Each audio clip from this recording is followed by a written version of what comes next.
പണം സമ്പാദിക്കാനുള്ള മനുഷ്യന്റെ ആർത്തിക്ക് അവസാനമില്ലെന്ന സംവിധായകൻ പ്രിയനന്ദനൻ. വല്ലച്ചിറ ഇളംകുന്ന് സംരക്ഷണ സമിതി വല്ലച്ചിറ വില്ലേജ് ഓഫീസിന് മുന്നിൽ നടന്ന കൂട്ടധർണ ഉദ്ഘാടനം ചെയ്യുകയായിരുന്നു അദ്ദേഹം. കുന്നിൻ മുകളിലെ അനധികൃത മണ്ണ് ഖനനം അവസാനിപ്പിക്കുക, എടുത്തുകൊണ്ടുപോയ മണ്ണിന് പിഴ ചുമത്തുക തുടങ്ങിയ ആവശ്യങ്ങൾ ഉന്നയിച്ചായിരുന്നു ധർണ. പുറത്തുനിന്നുള്ള മാലിന്യങ്ങൾ കുന്നിൻ മുകളിൽ നിക്ഷേപിക്കുന്നത് നിർത്തുക, 8 ഏക്കറോളം വരുന്ന പുറമ്പോക്ക് സ്ഥലം അളന്ന് തിരിച്ച് ഉപയോഗപ്രദമാക്കുക എന്നീ ആവശ്യങ്ങളും ഇളംകുന്ന് സംരക്ഷണ സമിതി ഉന്നയിച്ചിരുന്നു. എന്ത് സംഭവിച്ചാലും പണം സമ്പാദിക്കാനുള്ള ത്വരയ്ക്ക് അവസാനമില്ലെന്ന് പ്രിയനന്ദനൻ പറഞ്ഞു.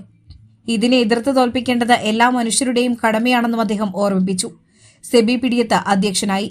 രാജേന്ദ്രൻ മാലിപ്പറമ്പിൽ, തിലകൻ മാലിപ്പറമ്പിൽ, മധു വാര്യർ, വിജയൻ നടുത്തിൽ, സുധീഷ് അപ്പോഴത്ത്, വേലപ്പൻ മാലിപ്പറമ്പിൽ, ജോർജ് മേച്ചേരിപ്പിടി, വിൻസെന്റ് പുത്തൻപുര എന്നിവർ സംസാരിച്ചു.